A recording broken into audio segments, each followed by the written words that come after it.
In a quiet village lived a boy everyone trusted. Not because he was kind, not because he was brave, but because he could not lie. No matter how hard he tried, the truth always left his mouth. If he broke a plate, he said so. If he was afraid, he admitted it. If he was guilty, he confessed before anyone asked.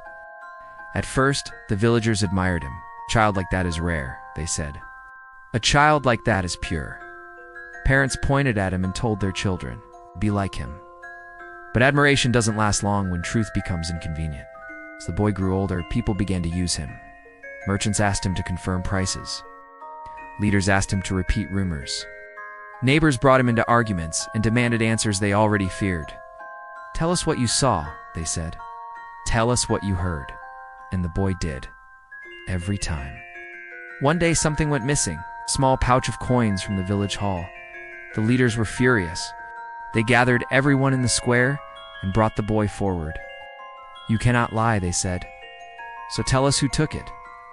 The boy looked around, saw fear, he saw anger, he saw faces begging him to stay silent. And then he spoke. It was the leader's son. The square fell silent. The boy hadn't meant to accuse. He hadn't meant to destroy. He had only answered honestly.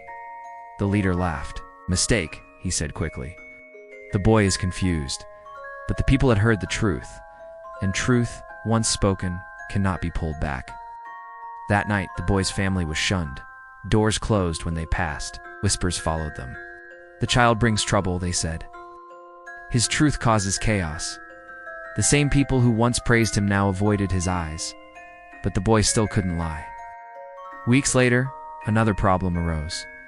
A traveler was found injured outside the village. Barely alive. The leaders claimed he was a thief. They gathered the villagers again and brought the boy forward. You saw him first, they said. Tell us, was he stealing? The boy looked at the traveler, bruised, bleeding, afraid, and then he spoke. No, the boy said, was running away. The leaders' faces hardened. From what? Someone asked. The boy hesitated, his chest tightened. But the truth came anyway. From us. The crowd erupted. Anger turned toward the boy. You embarrass us. You make us look cruel. The leaders stepped forward. Enough, they said. This child's honesty has gone too far. They made a decision, not loudly, not officially, but decisively. From that day on, the boy was no longer asked questions. He was no longer invited. When problems happened, he was kept away. Truth was dangerous, they decided. Silence was safer. Years passed. The boy grew into a man, quiet, observant, still unable to lie.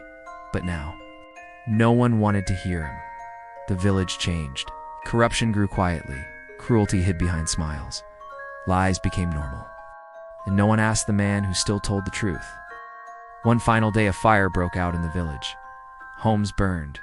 People panicked. Leaders blamed an accident. But the man stepped forward. It wasn't an accident, he said. The crowd turned. No one had asked him, but he spoke anyway. You ignored the warnings. You cut corners. You chose comfort over safety. The village stared at him, some in shame, some in anger. The truth had returned. After the fire, the man left the village, not because he was banished, but because he was no longer needed. The village had learned something else.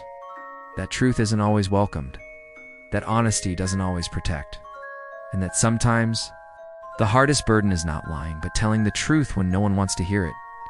Truth doesn't ask permission. It only asks who's brave enough to carry it. This dark tale was brought to you by Once Upon a Shadow, where fairy tales go dark.